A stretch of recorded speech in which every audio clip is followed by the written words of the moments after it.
you can ever imagine.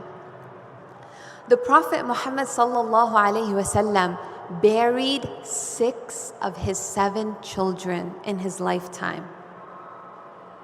Imagine putting 6 of his children into the ground and putting the dirt on top of their bodies.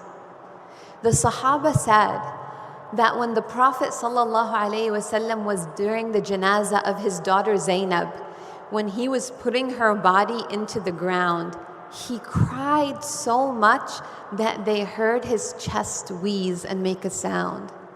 The Prophet ﷺ, who lost his beloved wife Khadija, who wasn't just his wife, but his support system when he started his da'wah. The Prophet ﷺ, who was starved and beaten and physically abused and emotionally abused. The Prophet ﷺ felt pain that many of us could never even fathom, and he's the one who taught us these things. The Prophet ﷺ